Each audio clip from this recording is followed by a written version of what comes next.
साथ संगत जी, प्यार से कहना धन निरंकार जी। साथ संगत जी, एक बार एक माँ और उसका 14-15 साल का बेटा रोहन एक ट्रेन में किसी पहाड़ी इलाके में घूमने निकले थे।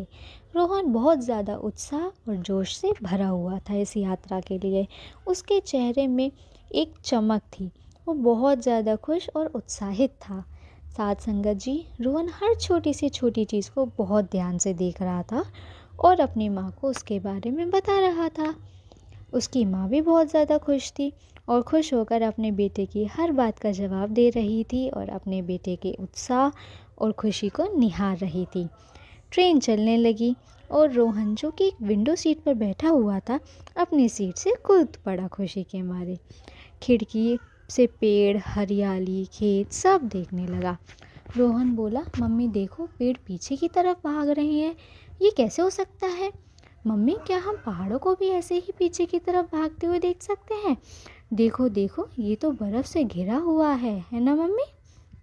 और रोहन की माँ की आंखें प्यार से भरी हुई थी और रोहन की हर बात को वो हाँ बेटा ये बर्फ़ है जवाब दे रही थी। साथ संगत जी, कुछ यात्री जो रोहन और उसकी माँ के आसपास बैठे हुए थे, वो आपस में बड़बड़ाने लगे। एक आदमी मुंह बना के बोला, ये पागलपंती है। नहीं, ये लड़का ऐसे बात कर रहा है जैसे ये सब वो पहली बार देख रहा हो, या इसने पहली बार ही सब कुछ देख रहा हो, वो ट्रेन में कभी बैठा ही ना हो। कुछ यात्री तो उन दोनों पर हंसने भी लगे। साथ संगत जी, कुछ देर के बाद एक आदमी जो कि पास में ही बैठा था, आखिरकार पूछ ही पड़ा रोहन की माँ से कि क्या आपके बेटे को कोई तकलीफ़ है, बीमारी है क्या? वो ऐसे क्यों बर्ताव कर रहा है?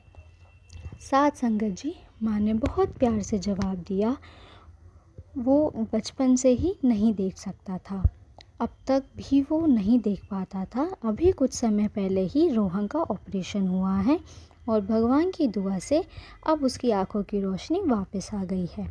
उसके लिए सब कुछ बिल्कुल नया है, इसलिए वो इतनी खुशी और इतने उत्साह के साथ भरा हुआ है। साथ संगत जी, रुको, सोचो और फिर बोलो।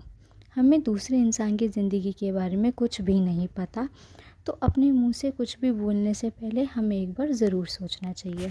साथ संगत जी, प्यार से कहना धन निरंकार जी।